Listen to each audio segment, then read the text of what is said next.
It began not with a declaration of war, but with a celebration of peace. The ambassadorial convoy Caledonia had departed from Earth's lunar dockyards under the soft glow of Europa's diplomatic lights, carrying no weapons, no escorts, and no pretense. 15 ships filled with scholars, cultural envoys, peace architects, and medical teams, not soldiers. They were bound for Ironthigh Prime, where the Lauravian Dominion had agreed to co-host a multi-species reconciliation summit. Humanity had believed this would mark a new age of galactic healing, an age where memory no longer required vengeance and dignity could be protected by dialogue.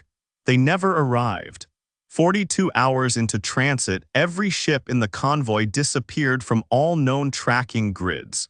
At first, Earth suspected a navigational failure, a gravitational anomaly, or perhaps sabotage from a third-party faction. But then, without warning, a Lauravian state broadcaster began streaming footage from orbit over their core world. It was not a message, it was a desecration. The flagship Voices of Accord was shown drifting, torn open, its Terran standard dangling like shrapnel. Uniforms of Earth's ambassadors were paraded on poles. Holographic files, human literature, histories, philosophies were dumped into solar flare drives and burned to digital ash.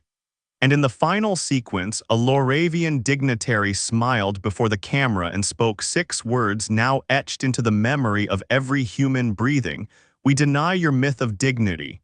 Earth did not respond. No message was sent, no sanctions were issued, no council emergency vote was called. The Earth Assembly closed its session without a single statement, and the fleet remained in place, silent beneath the shadow of Luna. To some it appeared like fear, but to those who remembered history it was something far more dangerous. Silence was never humanity's weakness. Silence was its signal. Across the galaxy, species began to whisper again about a term they had not dared utter aloud for half a century: the doctrine of dignity, not a law, not a military policy.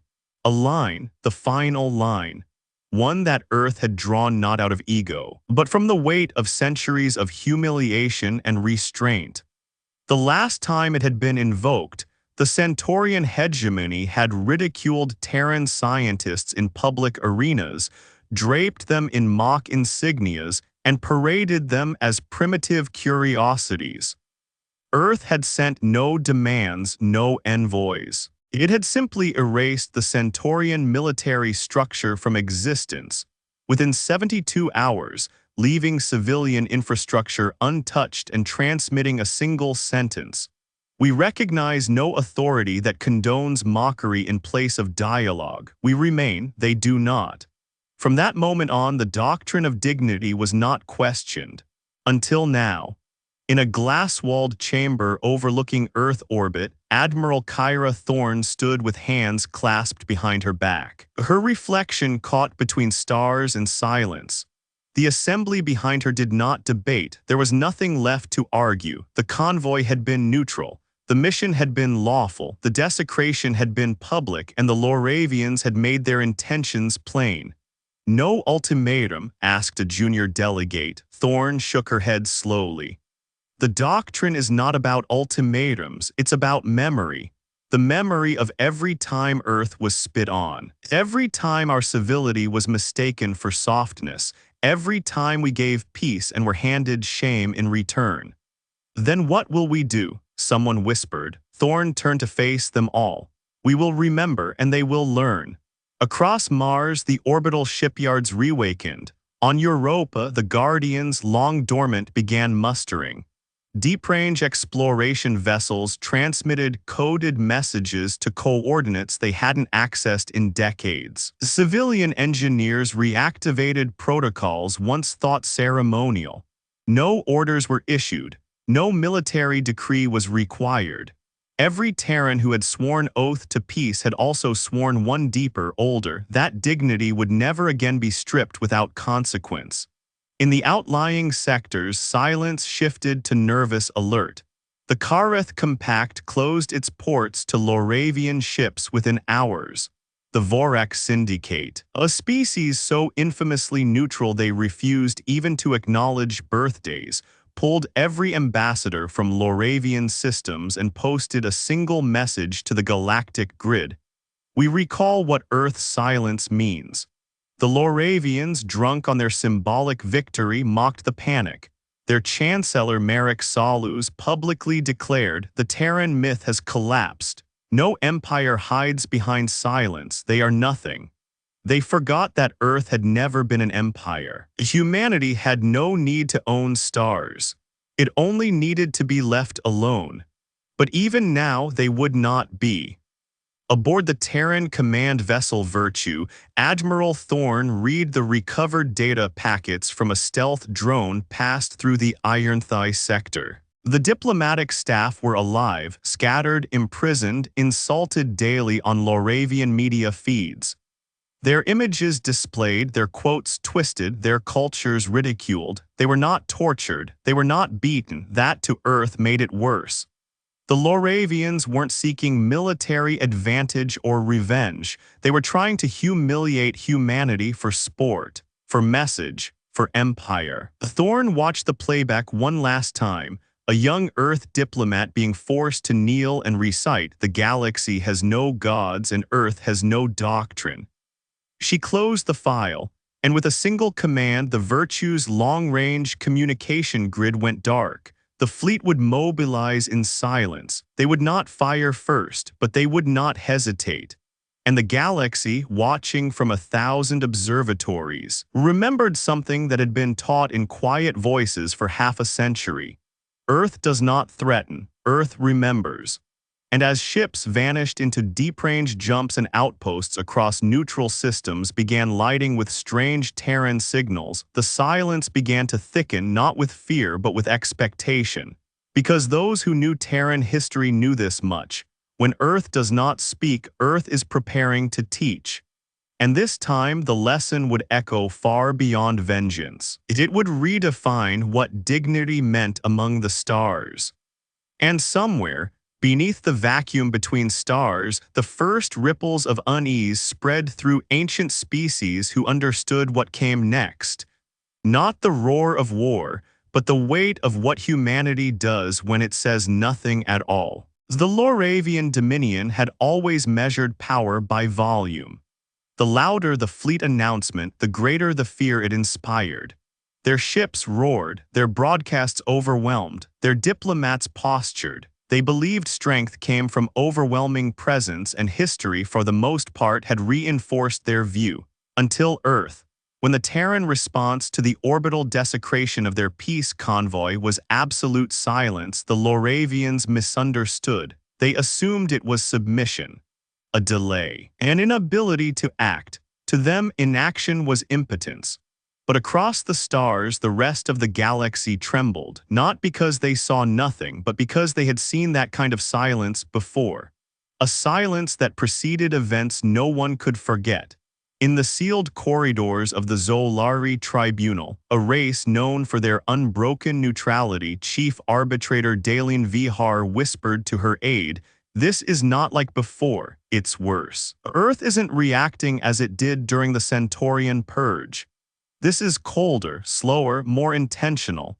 Do you think they will attack?" the aide asked. Dalene Vihar's eyes remained fixed on the Terran deep-range mobilization reports. "No," she said softly, "they will conclude." In the vacuum between suns, Terran long-range fleet designations began vanishing from shared registry networks. Commercial beacons were deactivated. Civilian craft transponders flickered and failed. But none of them disappeared. Instead, they went quiet.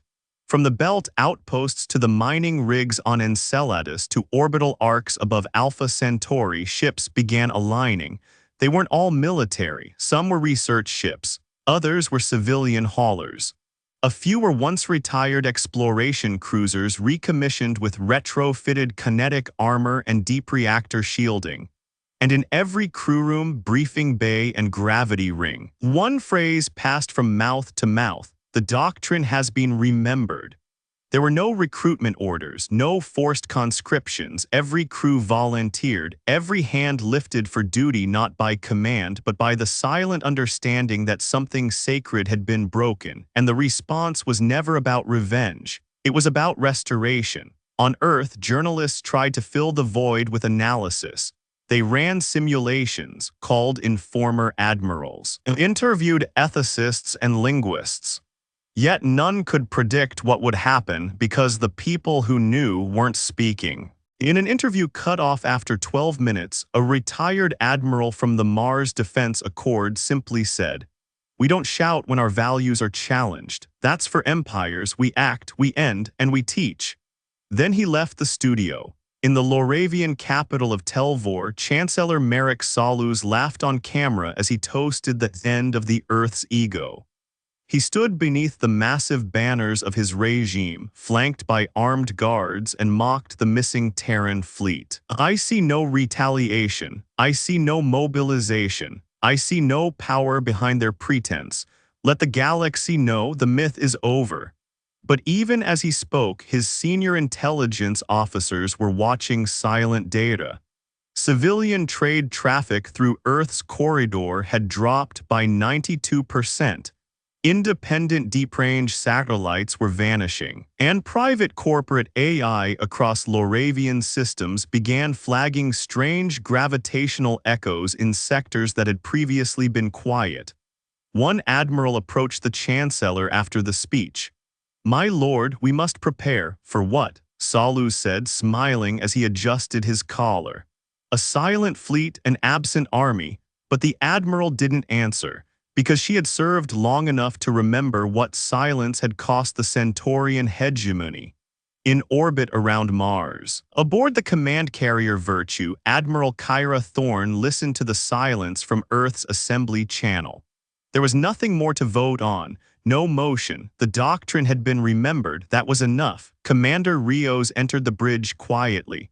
"Final report, Admiral. 83% of civilian retrofits complete, long-range jump nodes aligned, experimental sublayer drive fleets reporting success."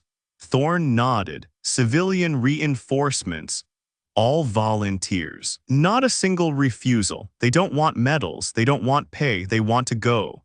She walked to the viewport. Outside, a constellation of human ships shimmered against the red planet below. They weren't the largest fleet in the galaxy, they weren't the most advanced, but they were the most resolved, because they weren't marching toward conquest. They were returning to restore what should never have been touched. Deep within the archives of the Geneva Memory Vault, historian Elon Mercer dusted off an old document, one he had not viewed in 30 years. The doctrine of dignity. It was not encoded, not restricted.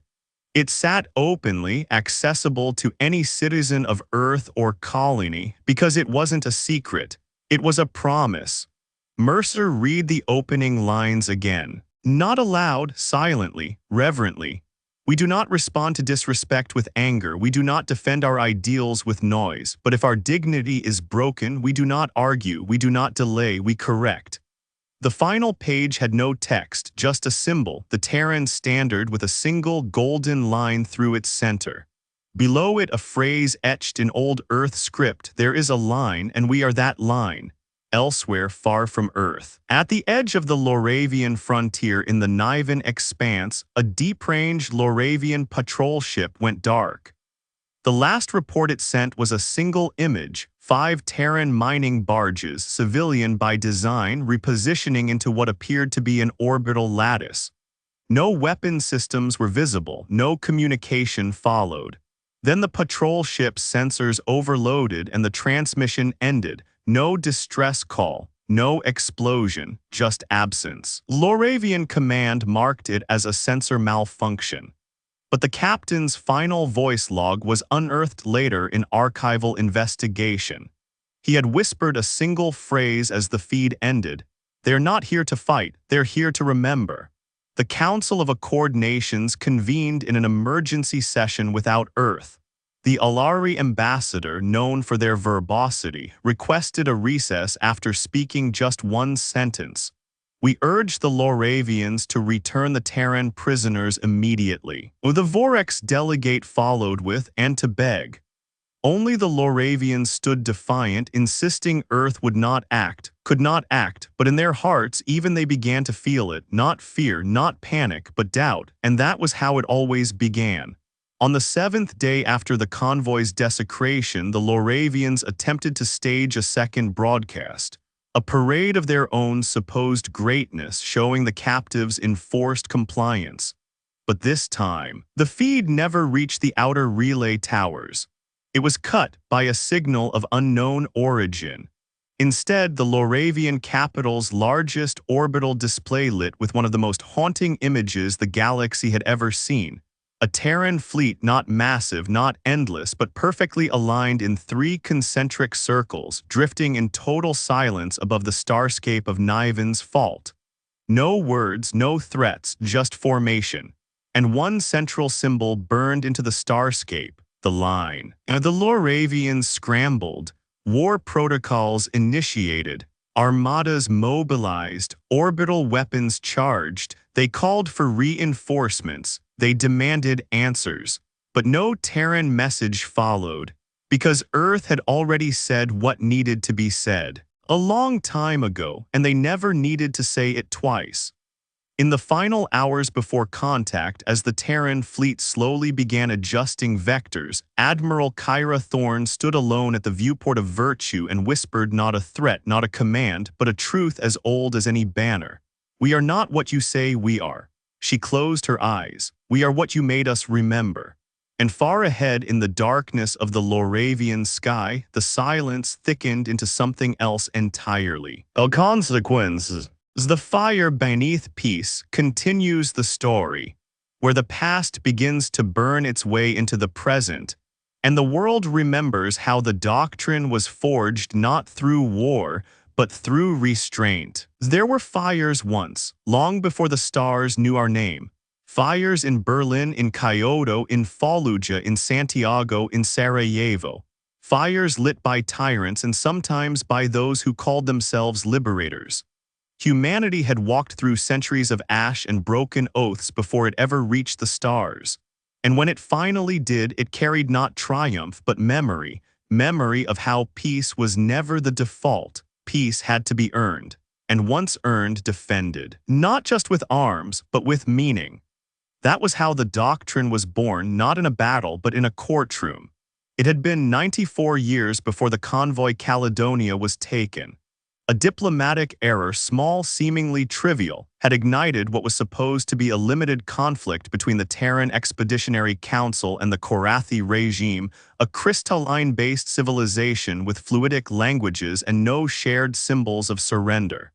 The humans had sent a peace envoy. The Korathi, misunderstanding the gesture, had encased them in silicate as a gesture of honor, preserving their moment of arrival.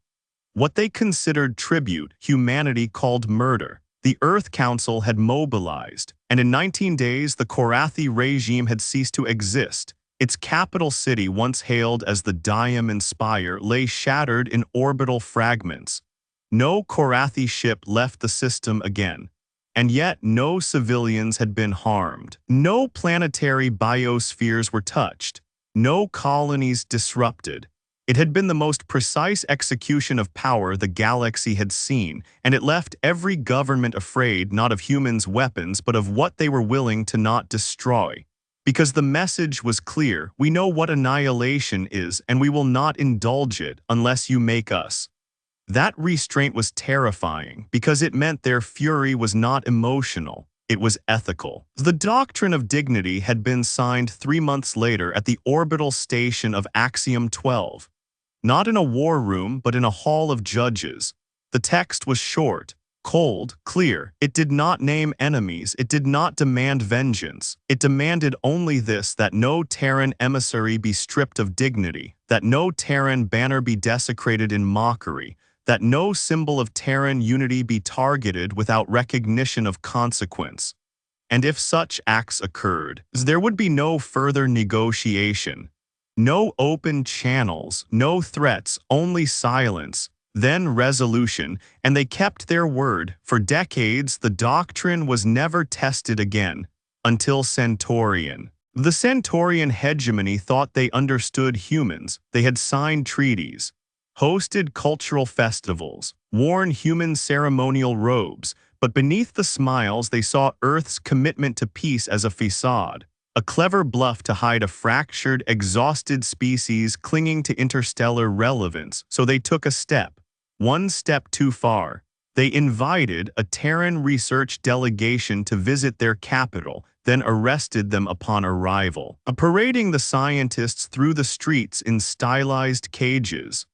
The feed was live for 6 minutes. That was enough. Earth said nothing.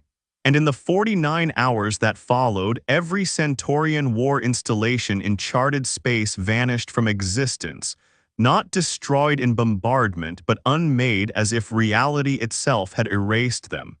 Humanity didn't even acknowledge the operation publicly. Only the survivors told the tale, and every civilization that heard it quietly translated the doctrine of dignity into their own languages, then taught it to their youngest command officers. But time, as it always does, dulls fear. New species joined the accord, empires shifted.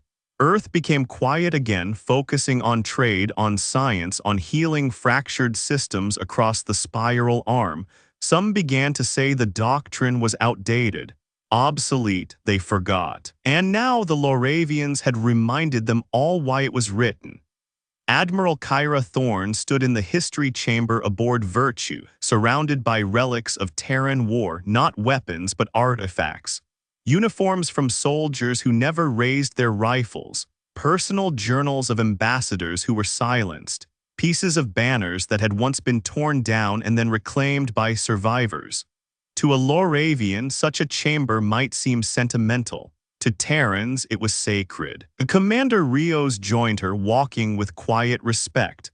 "Why preserve the things that hurt us?" he asked. Thorne didn't look away from the scorched sleeve of a Terran medic's jacket from the Europa massacre. Because pain tells the truth that pride forgets. The doctrine isn't about showing strength. It's about making sure the fire beneath our peace never burns out of control again. She turned to him, eyes dark. "They mocked our banner. They humiliated our voice. But worst of all, they tried to make the galaxy laugh at who we are." Rios waited. "And we don't answer with noise," Thorne said softly. "We answer with clarity." In the Loravian command tower orbiting the Telvor capital, Admiral Voraklan reviewed deep-range sensor data in silence. He had served through 5 Imperial Chancellors. He had fought the Krell front and the Outrim collapse. He was not given to fear, but he had seen enough to know what silence meant. He studied the data again. There were no mass formations, no fleet declarations, no war beacons, but a pattern was emerging. Across 5 systems, Terran ships, freighters, science vessels, outdated carriers were disappearing from registry. Civilian mostly, but all pointing toward a central zone. Niven's fault. A graveyard of abandoned mining colonies and failed expansion routes. No reason to be there except to hide, except to stage. He stood slowly and turned to his adjutant. "Tell the Chancellor, Earth isn't coming, Earth is already here." The galaxy began to hold its breath again. Across dozens of worlds, news networks began replaying old footage from the Centaurian incident. Armies in training watched footage of the Korathi devastation as cautionary tales. And in universities across the Accord, classes once focused on diplomatic theory now opened with a new warning. You cannot understand the Terran silence if you do not understand Terran pain.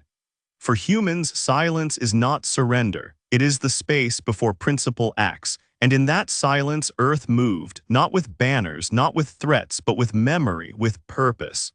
With fire that never forgot what it meant to burn and what it took to stop others from lighting the match again. And so the question for the Loravians was no longer if they could defeat Earth. It was whether they could survive what Earth had already decided was unacceptable. Because soon the doctrine would be enforced, and they would not hear it coming, only feel it like gravity. The silent mobilization begins where words vanish and movement begins. The fleet forms not as a tool of war, but as an extension of principle drawn from every corner of human space, united not by fear, but by memory. No horns, no drums, just resolve louder than war. The first ship to vanish was an old cargo freighter named Hopewell's Rest, a vessel more famous for surviving a reactor meltdown over Enceladus than for any military achievement. She had no shields, no advanced propulsion, no beam arrays, just an old hull patched like a quilt and a crew of 12. She disappeared from the Earth commercial registry without explanation. 2 days later, Nova Thread, a repurposed textile hauler out of the Titan colonies, vanished as well. Then Orion's Lament, the Grange, Esper, Reach, one by one ships went dark, but not because they were destroyed, they were answering. And across the stars, a fleet began to form, not in a shipyard, not under any government banner, but in the space between silence and action. No declarations, no calls to arms.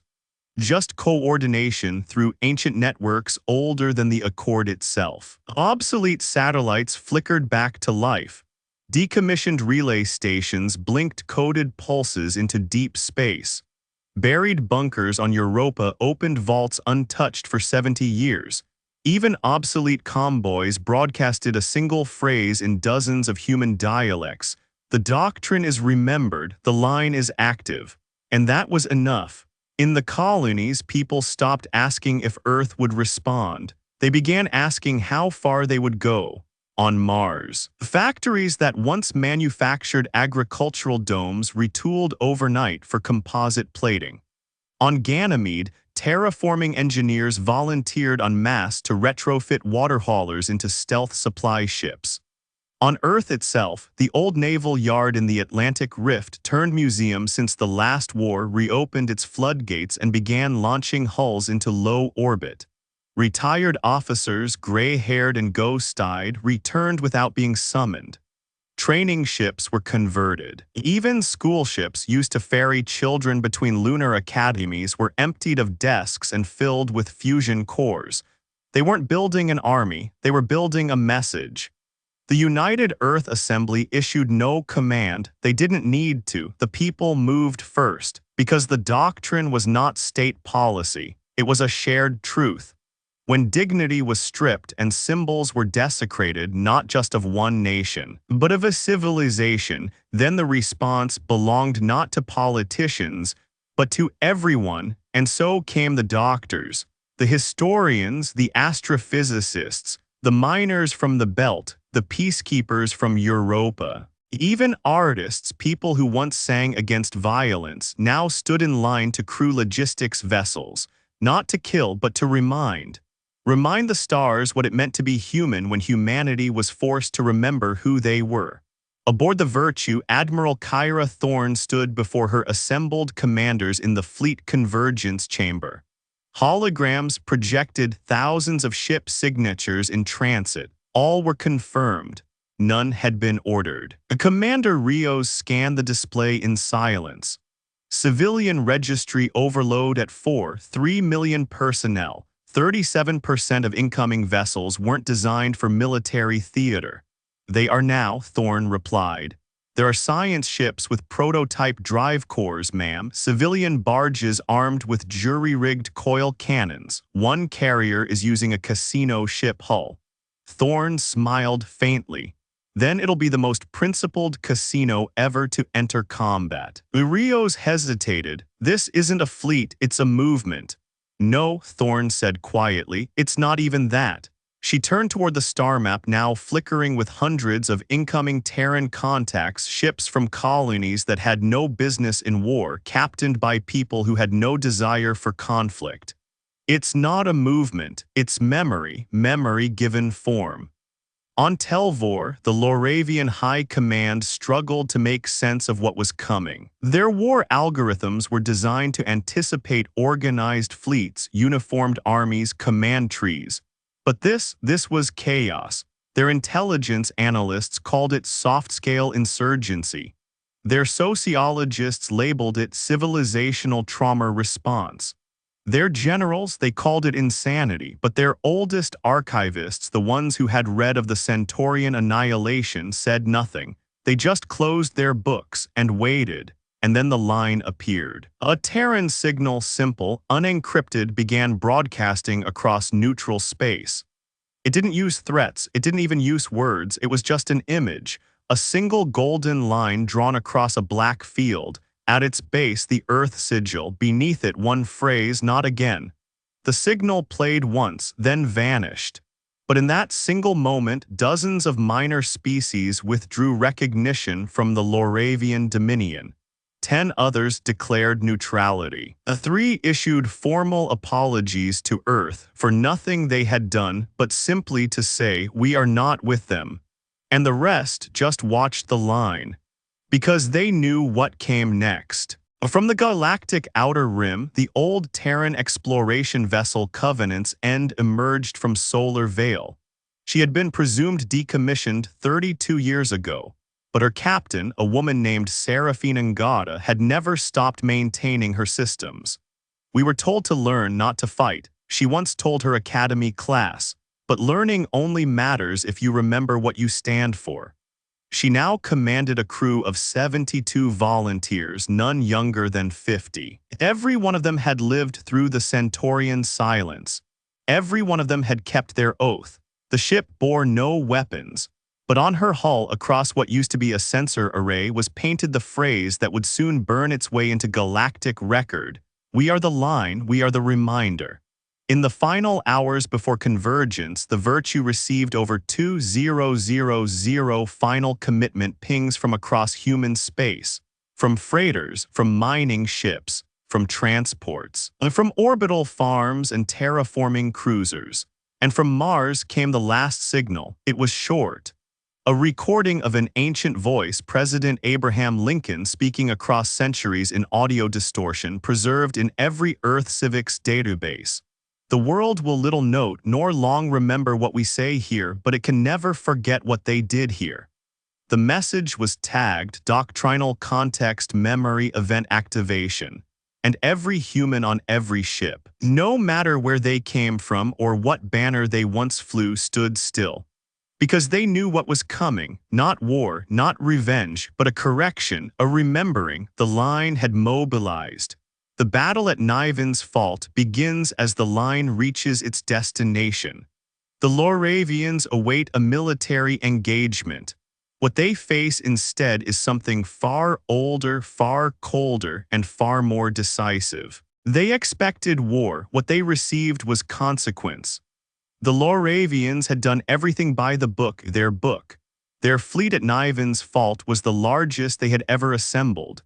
800 ships, 12 dreadnoughts, 50 planetary-class shield platforms, rings of missile arrays, particle cannons, and shield webs so dense they could deflect a solar flare.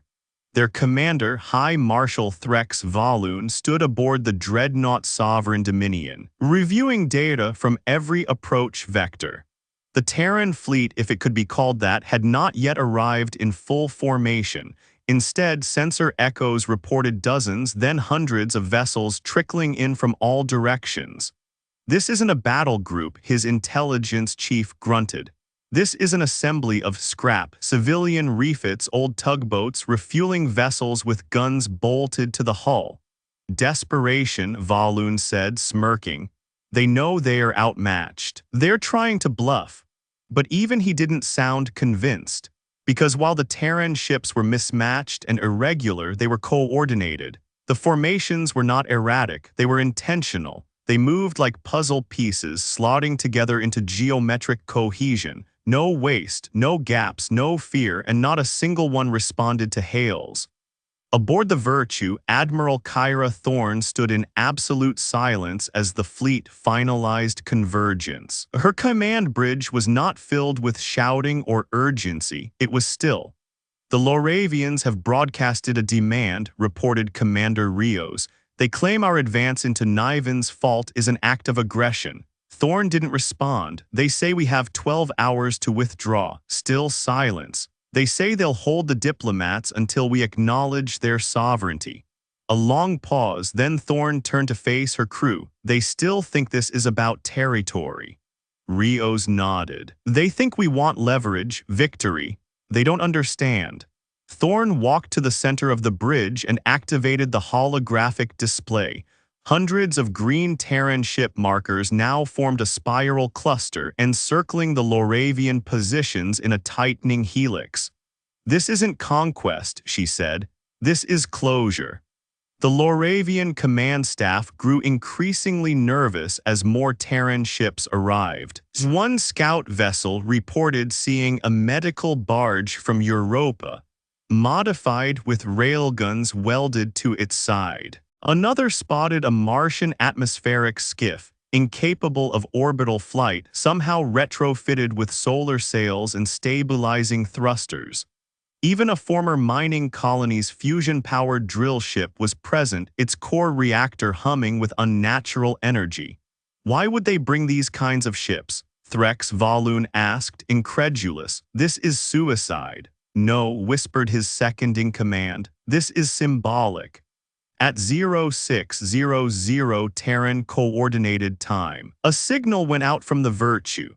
It wasn't a demand, not a warning, not even a tactical protocol. It was just music, a piano piece, soft, slow, written centuries ago by a man who had gone deaf before finishing his work. Beethoven, the piece was not loud, it was not triumphant, it was mournful. The music played across all Terran comms openly, proudly echoing across the stars to every ship and listening satellite. And the message was clear, this is not this is a eulogy. Then came the silence again, and then without a single beam fired, the line advanced, not in aggression, but in geometry. Every Terran ship adjusted position to tighten the spiral. The Loravian fleet was now surrounded in a formation that had not been used in any recorded battle since the old Earth Naval Codex, the Halo Convergence. It was a tactic not for engagement, it was for containment. The Loravians panicked. Do we fire? Someone asked. Not yet, said Valoon. They haven't crossed the inner perimeter. But the perimeter was shrinking 1 kilometer per minute and the Terran ships still weren't responding until they did. At exactly 07:15 TCT, Admiral Thorn opened a single universal channel. Her face appeared expressionless across every Loravian ship.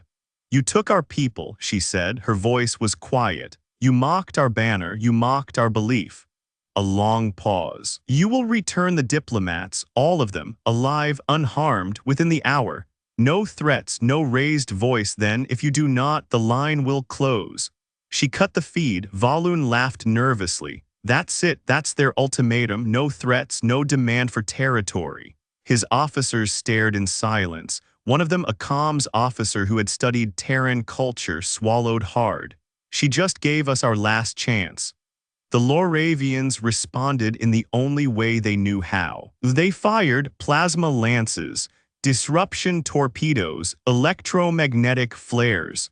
The outer rim of Terran ships absorbed the blast, then did not return fire. They just held position, then moved closer. And finally, the line responded. The second signal from Virtue wasn't verbal. It was a command string sent across 1,000 linked vessels. Engage, Protocol Dignity Phase 1. What followed wasn't a bombardment, it was annihilation in silence.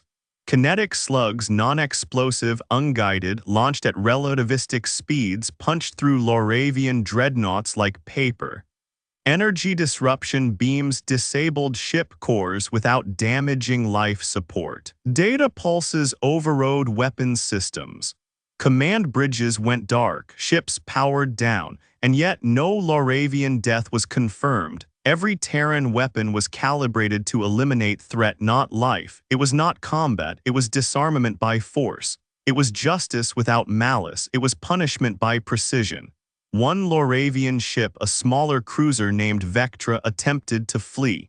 It vanished in a white flash 3 seconds after jumping to FTL. When debris was recovered, the conclusion was simple. The jump had been intercepted mid-translation.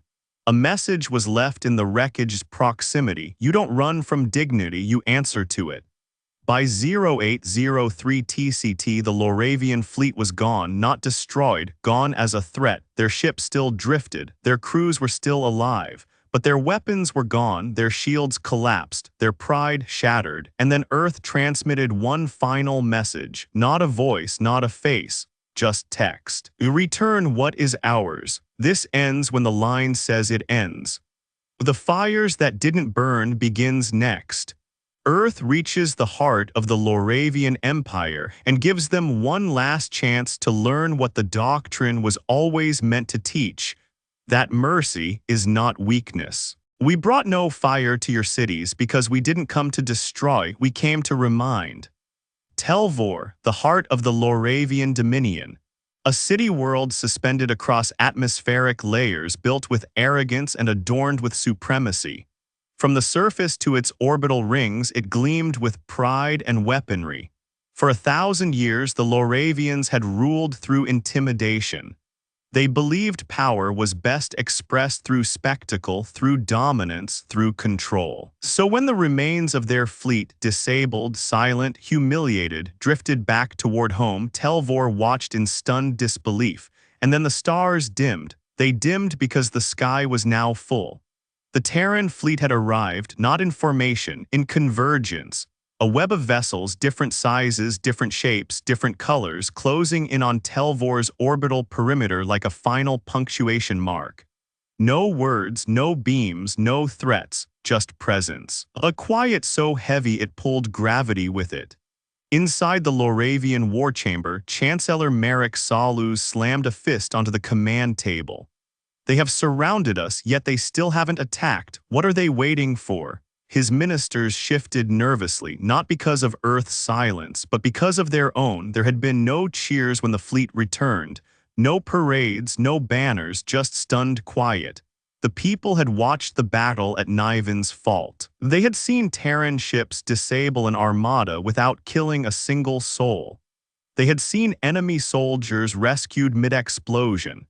They had watched as Earth's fleet transmitted evacuation warnings to civilian ships before disabling Lauravian defense platforms, an act no civilization had ever done. This was not vengeance. This was something else, something nobler, something terrifying. The final message came at 0200 Galactic Standard. It was delivered simultaneously to every Lauravian official, orbital station, military post, and civilian terminal. It contained no threats. Only this: return our diplomats, acknowledge your actions, make right what you broke, or the line will hold you accountable.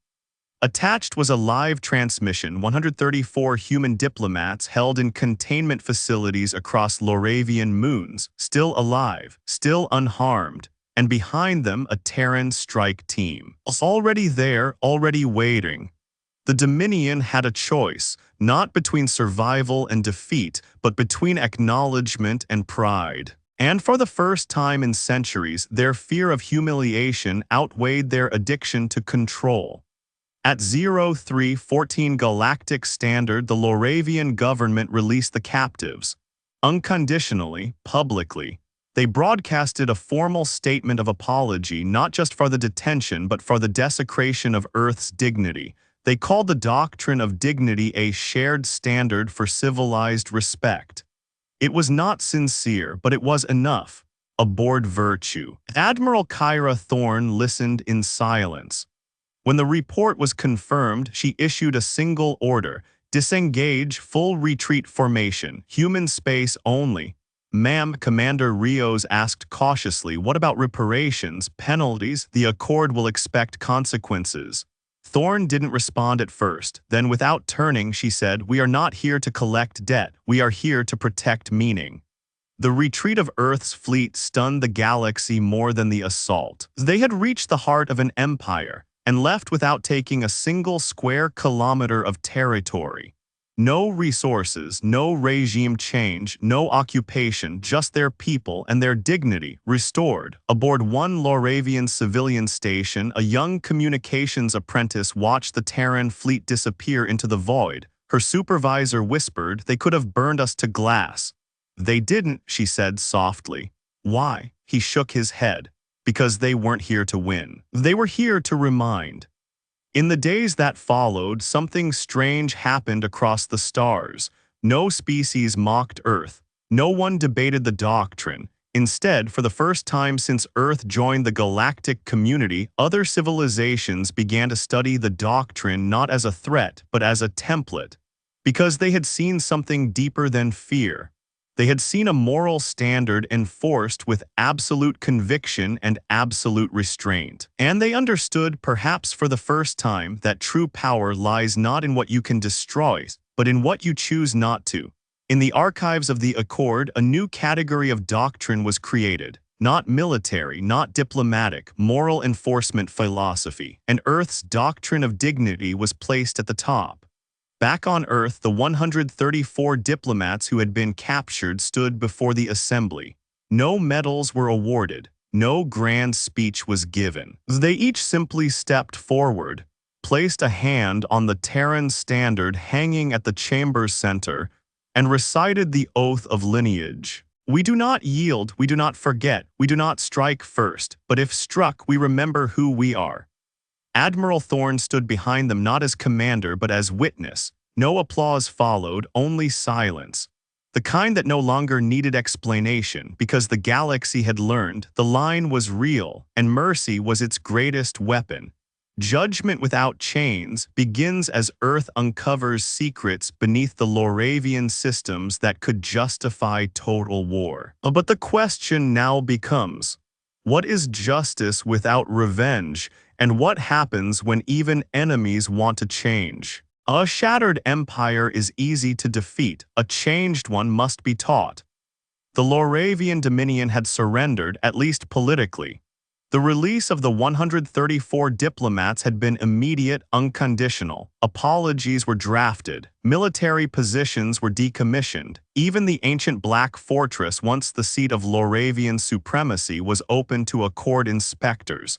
But Earth didn't send inspectors. They sent educators. They sent witnesses. Because the mission was not to disarm a government. It was to confront a culture that had believed for centuries that domination was a birthright. That fear was currency, that dignity was optional, and Earth would not tolerate it. The first Terran ship to re-enter Loravian space was not a battleship. It was the TSS Halcyon Vox, a diplomatic vessel carrying jurists, educators, ethicists, and historians. Their goal, not occupation, but truth reconstruction. The Loravian officials were baffled. "You do not want tribute?" they asked. "No," said Emissary Halden, a Terran ethics professor from Luna University. "You do not want our mines, our patents, our star lanes? No, then what do you want?" Halden leaned forward, eyes sharp. "We want your children to learn shame." What followed became known in the Accord as the Lex Memoriam Initiative, a joint human-Loravian program to reveal, catalog, and teach every crime committed by the Dominion in the last 3 centuries.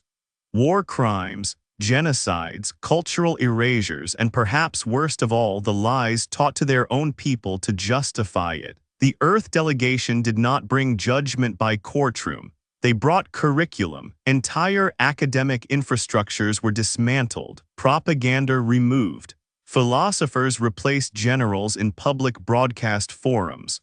Public school children were taught about the Centaurian incident, the doctrine of dignity, and the moral cost of humiliation. For the first time in Loravian history, they were forced to look at themselves not as victims of Terran might, but as perpetrators of their own fall. Some resisted. Within Loravian core worlds, there were underground movements, veteran groups, national supremacists, fringe cultural purists, who called for reclamation through retaliation. They attempted to sabotage Terran restoration hubs. One such attack targeted a Terran peace memorial being constructed over the ruins of Camp Ovarin, where thousands of political prisoners had once been tortured under Dominion rule. But when the explosive detonated, it didn't destroy the monument, because the Terrans had not built it in stone, they had built it in witnesses. Dozens of survivors stood before the detonation site hand in hand, Lauravian, Terran, neutral species, all united.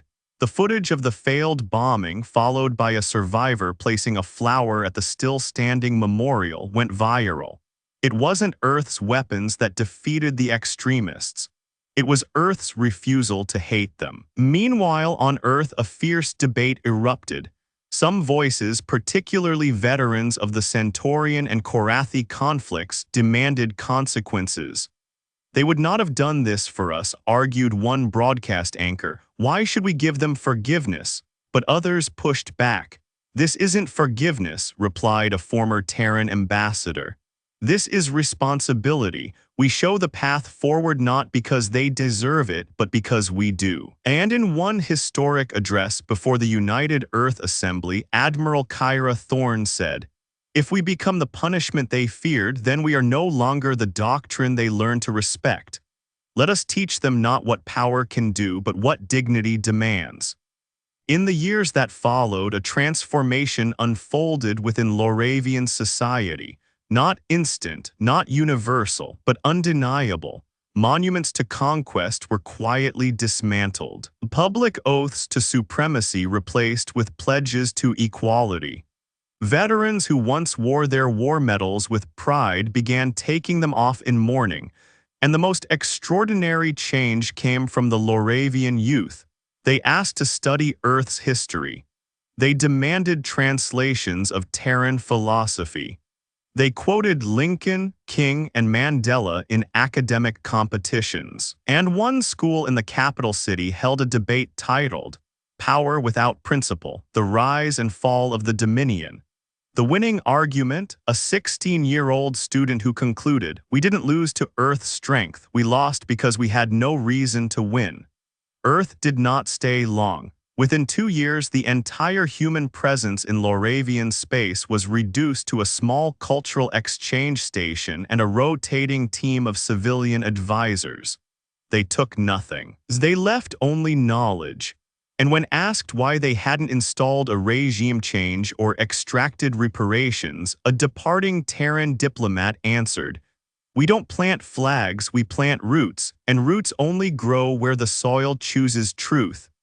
Back on Earth, Admiral Thorne retired in silence. She refused medals, declined interviews, vanished from public life.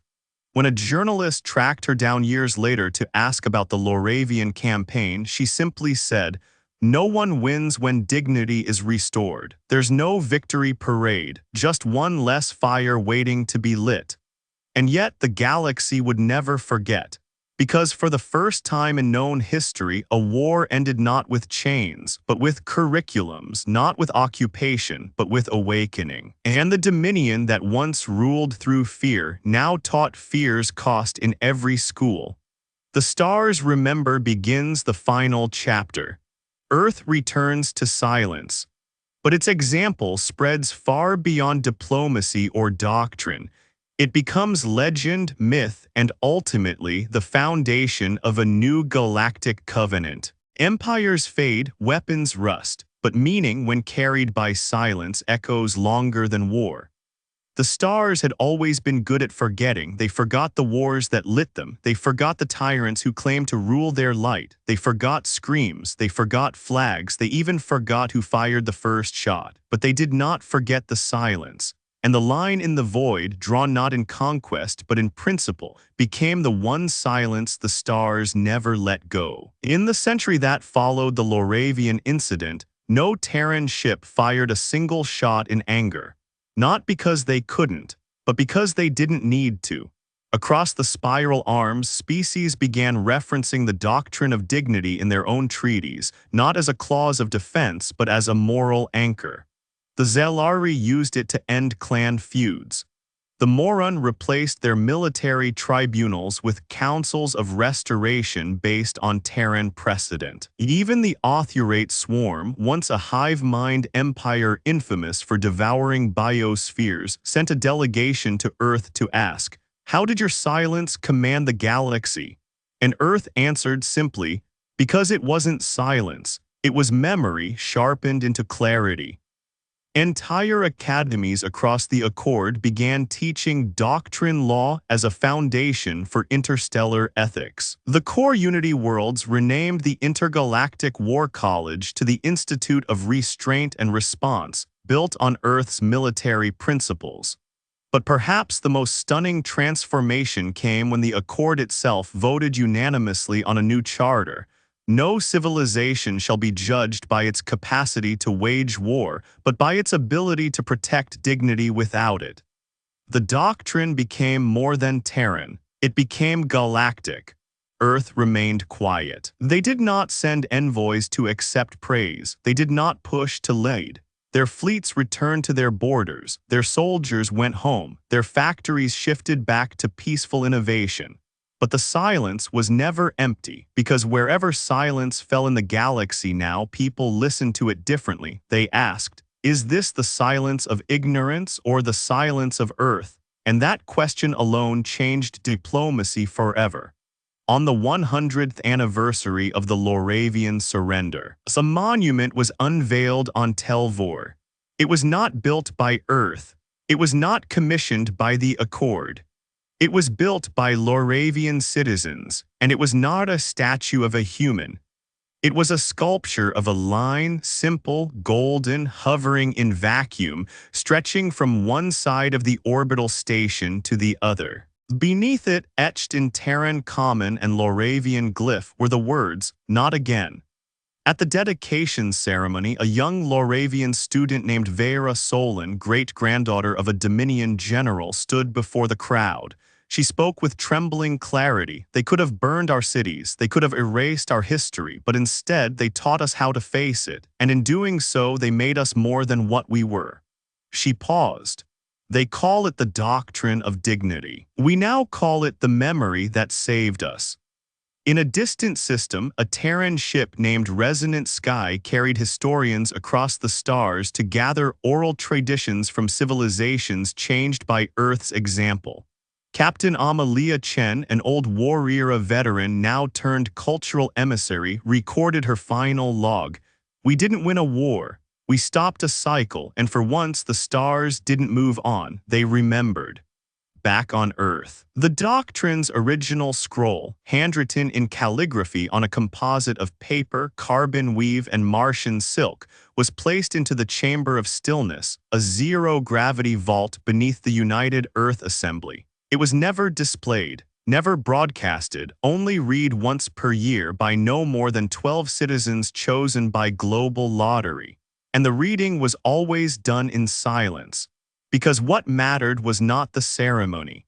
It was the act of remembering. At the final council of her life, when asked what the greatest legacy of the doctrine was, Admiral Kyra Thorne simply replied, that they expected fire and we gave them light. The stars remember not the empire that conquered, not the fleet that ruled, but the civilization that taught them what not to become. Centuries later, on the edge of uncharted space, a new species intercepted a Terran beacon. They were cautious, unsure. The beacon did not transmit coordinates, did not offer technology. It simply displayed a symbol, a single golden line on black, and beneath it, in a language they had never seen but somehow understood, to all who rise, to all who reach, remember who you are and hold the line. They did not know who sent it, but they felt the weight of its meaning.